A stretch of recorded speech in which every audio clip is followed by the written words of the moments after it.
전북에 막 걸러낸 이슈를 잘 빚어 전달해드립니다. 막걸리 시작합니다. 네, 먼저 묵은 이슈는 새로운 관점으로, 또 묻힌 이슈는 새로운 관심으로 이슈픽 정상학 기자와 함께합니다. 어서 오십시오. 네, 안녕하십니까. 네, 어서 오십시오. 네, 바로 첫 번째 이슈픽부터 확인해 보겠습니다. 네. 최근에 이거 네. 사실은 그 매년 하는 건데 네네네. 이른바 연두순방이라고 하잖아요. 네, 맞습니다. 도지사가 14개 시군을 돌고 있는데 네네네. 참 아슬아슬한 장면들이 꽤 많이 나와서 네, 맞습니다. 요 뉴스 보신 분들 많을 텐데 네네네. 우리 지금 나오고 있는 게 군산 적혀있네요. 쪽이죠. 2월 4일 네네네. 화요일에 군산에서 했던 군산 네네. 시민과의 대화잖아요. 네, 맞습니다. 근데 혼쭐난 도지사 네네네. 어떤 사건들이 좀 벌어졌습니까? 매우 이례적인 건데요. 네. 말씀드렸다시피 그 영상에 나왔다시피 연두 방문, 연초 방문이라고 네. 하죠. 연초 방문 같은 경우는 도민들의 도정을 소개하고 올해 추진할 도정을 소개하고 그리고 여러 가지 그 지역사회 현안들 의견을 수렴하는 네네. 그런 자리입니다. 당연히 뭐 이 과정에서 지역사회, 지역 주민들의 관심이 많을 건데 매우 이례적으로 시의원들, 현재 군산 시의원들이 네. 잇따라서 질의응답 과정에서 도지사와 거친 말다툼을 벌이는 차마 입에 담기 힘들 예. 정도의 그런 거친 말싸움이 벌어져서 파행으로 끝나는 네. 그런 이례적인 사건이 벌어졌습니다. 그러니까 보통 네. 연두순방 뭐 우리가 한두 해 보는 것도 네네네. 아니고 네. 보통 이제 말랑말랑 하잖아요. 네, 그리고 그렇죠. 내년에 또 지방선거가 네네네. 있기 때문에 어떻게 네네네. 보면 지방선거를 네네네. 앞두고 네네네. 어떤 이제 어떻게 보면 선거 운동의 모양으로도 비춰지기도 네네네. 하고. 현직 프리미엄이 있겠죠. 네, 그럼 사실 말랑말랑한 그런 행사인데 네네. 어떤 일 때문에 이렇게 혼쭐이 난 겁니까? 아시겠지만 그 군산시, 김제시, 부안군이 뒤엉킨 지금 벌써 20년 가까이 됐지 않습니까? 행정구역 분쟁입니다. 바로 새만금 관할권을 누가 가질 것이냐 귀속지 결정 분쟁이 지금 계속 이어지고 있지 않습니까? 네. 그 연장선상이라고 보면 될 것 같은데요. 내년 하반기에 그 개항하게 될 새만금 신항만이 화근이 된 네네. 겁니다. 내년 그 예정대로 하반기에 신항만을 개항하기 위해서 해양수산부가 현재 국가무역항으로 지정하는 행정 절차를 지금 받고 있는데요. 네네. 그 과정에서 관할 지자체인 그 전라북도의 의견을 지금 얼마 전에 최근에 청취를 했는데 네. 아까 좀 전에 말씀드렸던 군산 시의원들이 굉장히 이 부분에 군산 시민들 폭넓게 보면 군산 시민들 이 네네. 부분에 대해서 굉장히 관심이 많습니다. 이유는 간단합니다. 좀 전에 그 귀속지 분쟁 갈등이라고 했지 않습니까? 군산시 측의 지역사회가 새만금 신항망의 지위를 원하는 건 바로 원포트 정책입니다. 원포트는 네. 뭔 얘기냐면 현재 군산항이 국가무역항으로 지정이 돼 있지 않습니까? 군산항이 있죠. 예, 기존의 그렇죠. 군산항, 예, 지금의 기존의 군산항. 예. 군산항이 그 국가무역항으로 지정이 돼서 국가 차원에서 중앙정부에서 좀 그렇죠. 관리하고 있죠.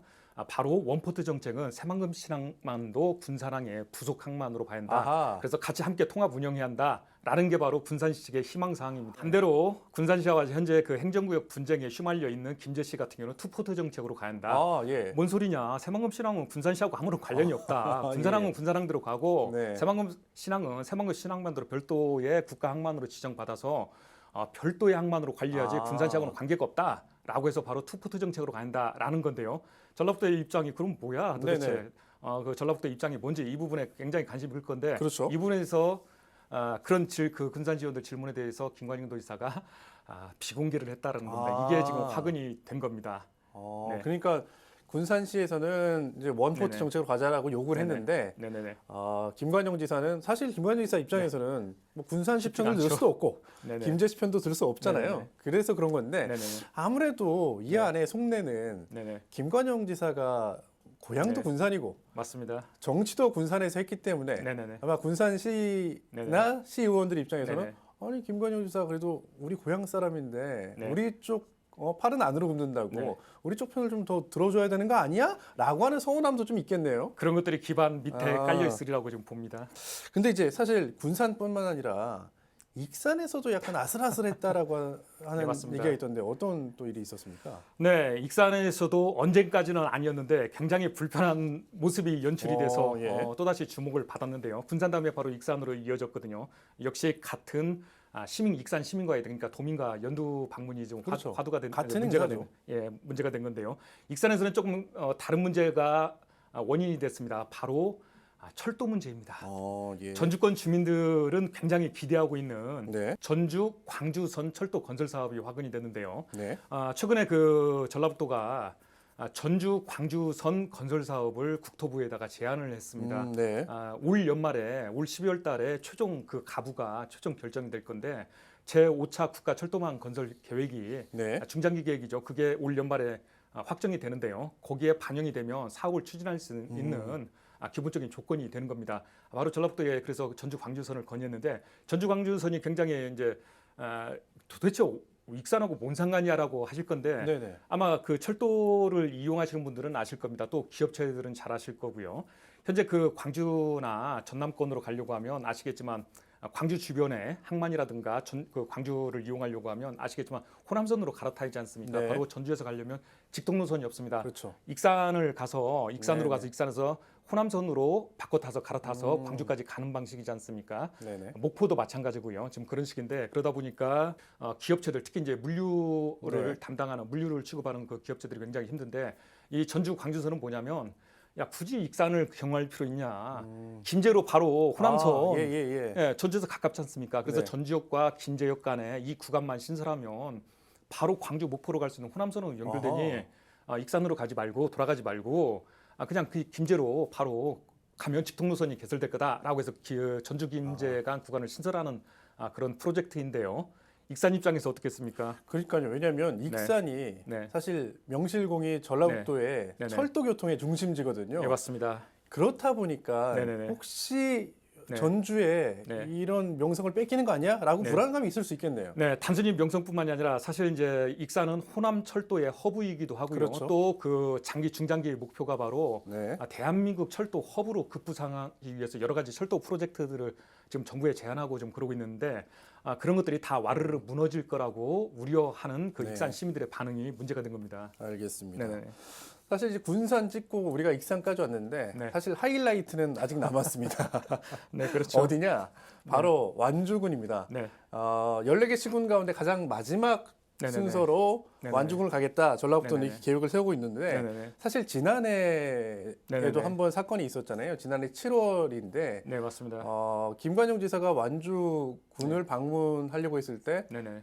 전주완주 통합에 반대하는 주민들의 반발로 사실은 네네네. 어떻게 보면 좀 운전박대 당한 네. 사건이 있었잖아요. 행사도 못 치렀죠. 그래서 행사 과연, 장애도. 네. 과연 이번에는 치를 수 있냐 그런 관심도 높은데 어떻게 네, 맞습니다. 보십니까? 뭐 작년에도 그래서 그 크게 좀 문제가 됐지 않습니까? 네. 행사장 출입 자체를 못하는 바람에 그대로 되돌아서는 그런 큰 지역사회의 논란을 일으켰었는데 바로 이번에도 사실 전주권 통합 문제가 최대 논란이 되고 있습니다. 아시겠지만 빠르면 올 5월 또는 네. 늦으면 뭐 7, 8월 정도에서 주민투표까지 지금 예정이 돼 있지 않습니까? 이런 과정인데 공교롭게도 당초에 2월 말, 정확히 말씀드리면 2월 27일인데요. 2월 말에 예정됐던 완주군 방문이 공교롭게 네. 3월 중으로 연기가 됐습니다. 좀 전에 앞서서 말씀드렸듯이 군산 그리고 익산을 찍고 돌고 돌다 보니까 이런저런 말썽이 커졌지 않습니까? 네. 그런 와중에 연기가 됐는데 일단 전라북도의 그 표면적인 공식적인 입장은 이런 겁니다. 그 2월 말에 또 하나 중요한 그 이벤트가 있지 않습니까? 바로 올림픽 개최지 국내 네네. 후보 도시 결정이 예정이 돼 있지 않습니까? 따라서 그렇죠. 그 결과가 중요하니 그 결과를 본 뒤에 완주는 좀 방문했으면 좋겠다. 네네네. 라는 겁니다. 그래서 연기를 했다라고 하는데 사실 정치권에서는 굉장히 네. 관심이 갈 수밖에 없는 거지 않습니까? 내년 6월에 또 지방선거가 있지 않습니까? 네. 야 작년에 한번 그렇게 문전박대 당했는데 네네. 또 군산 익산에서 일했는데 그렇죠. 완주에 가서 주민투표 앞두고 또 그러는 거 아니야? 네. 이미 완주 쪽에 굉장히 또 반대 목소리도 거세지 않습니까? 네네.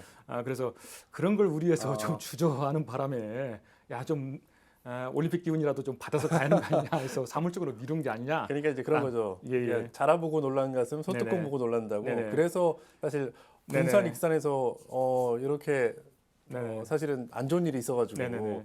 완주 좀 미뤄야 되는 거 아니야? 라고 네네. 해서 미룬 거 아니야? 라고 네. 하지만 어찌됐든 표면적으로는 올림픽 개최지 국내 네. 도시 후보 선정 관련해가지고 네네네. 미뤘다. 네. 그런 거네요. 결국은 이제 뭐 얼마 남지 않은 지방선거 앞두고 사실 김관영 지사 정치력이 그 시험대에 올랐다라고도 볼 수 있을 것 같습니다. 알겠습니다.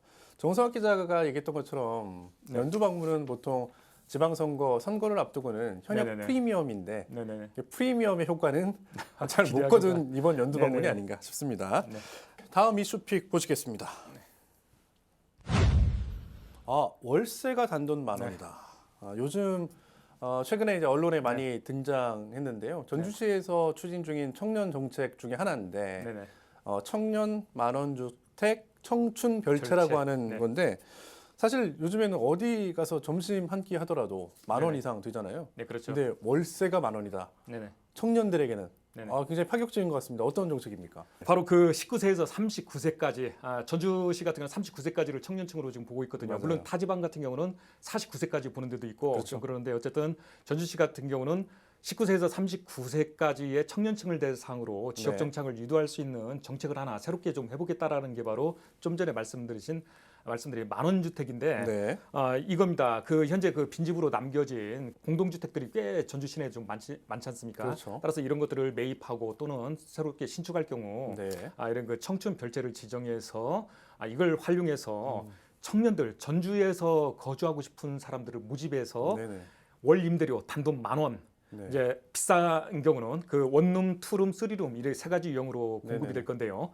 각 10,000원부터 30,000원까지 월 임대료를 그렇게만 받고 정착시키겠다는 건데 아마 이 부분에 대해서 관심 있는 분들은 아실 겁니다. 재작년에 그 전라남도 화순군에서 이 사업을 시작을 했거든요. 그래서 그래요? 정적 관심을 끌었었는데 이게 바로 작년부터 그 전남 화순에서 대성공을 거둬서 전남 지역 전역으로 지금 현재 확대가 되고 있습니다. 네네. 네, 바로 이런 거를 그 전주시도 벤치마킹에서 도입을 한 건데 우리 전북 지역에서도 굉장히 관심이 커지고 있는 것 같습니다. 이게 전주시 말로는 물론 지금 물량이 네네네. 많지는 않아요. 네네네. 많지는 않고 한 80호 정도, 네네네. 뭐 70호, 80호 정도밖에 네네네. 사실은 안 되긴 하는데 네네. 2028년까지 어쨌든 210호까지 늘리겠다라고 네네. 계획은 세우고 있는데 네네. 일각에서는 그런 비판도 있습니다. 네네. 왜냐하면 야 청년이 몇 명인데 전주시 청년 인구가 10몇만 정도 되겠죠. 네네. 전라북도 인구는 아무튼 네네. 29만인데 네. 근데 전주시 청년이 많은데 네. 210호 정도 가지고 과연 되겠냐? 네네. 이거 뭐 로또 아니야? 네네. 라고 하는 비판도 있잖아요. 네, 맞습니다. 조국혁신당 전북 도당이 공식 비판을 하고 공개적인 비판을 하고 나섰는데 좀 전에 말씀드렸듯이 네. 야 이거 거의 로또 수준이다, 로또 정책 아니냐라는 거고요. 또 내년 지방선거를 앞두고 야 이렇게 표 좀 받을 수 네네. 있는 주목받기 위해서 하는 전시행정 아니냐. 이런 그 비판을 하고 나선 건데요. 좀 전에 말씀하셨지만 그 첫 번째 문제가 바로 이런 겁니다. 3년간에 앞으로 3년간이죠. 2028년까지죠. 네. 2028년까지 총 공급 물량이 210호입니다. 네네. 그리고 올해 3월부터 지금 그 입주 희망자를 모집한다고 그러는데 올해 82가구를 모집을 하게 됩니다. 네네. 바로 그 아까 좀 전에 말씀드렸듯이 수만 명에 달하는 그 청년들을 놓고 단 82가구를 모집할 건데 이건 결국 그 네네. 로또 당첨 수준의 경쟁률이 아니겠느냐 네네. 이런 얘기인 거고요. 두 번째가 또 그겁니다. 월세 1만 원에서 3만 원 정도를 지금 받겠다라고 지금 했지 않습니까? 네. 근데 문제는 전주시가 이제 그 주택 매입 자금으로 한 280억 정도 2028년까지죠. 네네. 210호를 확보하는데 250억 정도 투입하겠다라고 이렇게 이제 계산을 하고 있는데 문제는 그러면 유지보수 관리하고 이걸 어떻게 할 거냐 네. 매입하는 건 그렇다 치더라도 월세를 10,000원에서 30,000원 정도씩 받아가지고 이게 가능하겠냐라는 건데 바로 이 부분에 대해서 결국은 지방 재원을 별도로 또 추가적인 네네. 투입이 필요하지 않겠냐라는 이런 우려들이 지금 커지고 있는 겁니다. 네. 그래요. 사실 이제 청년 정책 관련된 네. 얘기가 나오면 네네네. 뭐 이게 단발성 정책이 아니야라고 하는 비판들이 있잖아요. 좀 네, 어떻게 맞습니다. 보십니까? 맞습니다. 공교롭게도 이제 제가 앞서서 전남권 사례를 말씀드렸지 네. 않습니까? 성공 가능성이 있는 거예요. 전남도 성공했는데 왜 전북이라고 특히 이제 전주라고 뭐 성공 못해? 그렇죠. 라는 이런 기대감도 있는 것도 사실입니다. 반대로 또 야 이게 전북도 전북 지자체 나름이지 전주시는 좀 힘들 거야라고 하는 이유가 있습니다. 전주시는 부채가 굉장히 큰 지자체 네. 중에 하나, 국내 대표적인 지자체 중에 하나로 꼽힙니다. 정확히 말씀드리면 이 부분은 이미 국회 국정감사에서도 지적이 됐던 사항인데 2023년도 결산 기준을 했을 때 전주시 부채액이 4,088억 원이나 됩니다. 네. 4,088억이면은 웬만한 분단위 지자체 1년 예산과 맞먹는 규모인데요. 그러면 전주 시민들이 도대체 얼마만큼의 큰 부담을 가지고 있는 거야?라고 할 겁니다. 그 여러 가지 지표가 있는데 장래 세대 부담 비율이라는 게 있습니다. 네, 장래 세대 부담 비율. 그런 이제 그 지표 중에 하나가 네. 있는데 그게 뭐냐면 현재 전주시가 갖고 있는 고정자산들 있지 않습니까? 고정자산 대비 부채 비율을 얘기하는 겁니다. 그래서 그 결론이 뭐냐면 전주시 같은 경우는 3.95%가 나왔습니다. 이게 도대체 얼마만큼이나 심각한 거야라고 궁금하실 겁니다. 전국에 전주시와 같은 기초 지자체가 226곳이 있습니다. 네. 그중에 전주시가 좀 전에 말씀드렸던 장래 세대 부담 비율 높은 수준으로 줄을 쭈르륵 세우면 바로 6입니다. 아, 전국 최상입니다. 그렇네요. 그 얘기인즉 우리의 후손들, 그러니까 전주에 현재 거주하고 있는 사람들도 부담이 크지만 계속해서 미래 세대 후손들이 그 부채를 갚기 위해서 또는 전주시가 여러 가지 그 부채 갚는 과정에서 네네. 다른 사업들을 축소하거나 제대로 된 투자를 하기가 힘들다는 네. 얘기입니다. 바로 이런 그 청춘별채와 같은 사업들을 계속 영위하려고 네네. 한다면 어떤 다른 사업들을 많이 기회를 포기해야만 하는 그런 문제들이 발생할 건데 과연 전주시가 그런 것까지 포기하면서 이 사업을 유지할까 이런 우려가 네네. 커지고 있는 배경이 되는 겁니다. 알겠습니다. 그러니까 네. 청년들을 위한 정책을 하고 있지만 네네네. 결국 그게 네네네. 청년들 미래의 부담으로 네. 갈 수도 네. 있다라고 하는 사실 맞습니다. 굉장히 아이러니한 네네. 거네요. 알겠습니다. 다음 이슈픽 보겠습니다. 네. 매월 5만 원씩 준다. 이 솔깃합니다. 네. 외사양 마을이라고 지난군에 있는 것 같은데 네네네. 매월 5만 원씩 준다. 이게 마을자치연금이라고 네네. 하는데 어떤 겁니까? 네, 맞습니다. 그 마을자치연금 사실 뭐 지자체에서는 그 지방 정책에 대해서 지자체에 대해서 좀 관심 있는 분들은 사실 생소한 그 프로젝트는 아닌데요. 어쨌든 간에 이 그 진안군이 외사양 마을이 주목받게 된 계기가 있습니다. 바로 올 들어서 마을 주민들한테 자치연금이라는 거 5만 원씩 지급하고 있는데 네. 자치연금이 뭐냐면은요. 국민연금이라는 게 있지 않습니까? 그렇죠. 국민들의 노후 보장, 소득 보장을 위해서 국민연금이라는 게 있는데 사실 이게 좀 거칠게 표현하면 지금 용돈 수준이라는 그런 비판이 굉장히 제기되고 있지 않습니까? 네네. 우리나라 국민들 지금 평균이 뭐 대략 그 국민연금 수령자들 평균 수령액이 60만 원 안팎밖에 되지 않는다 이런 비판들이 그래서 연금 개혁을 해야 한다라는 네네. 비판들이 계속 제기되고 있는데 그 보완책이 바로 마을 자치연금인데요. 그럼 그 자치연금을 재원을 어디서 마련하냐? 그렇죠. 그게 네. 궁금하죠. 그게 궁금할 겁니다. 네.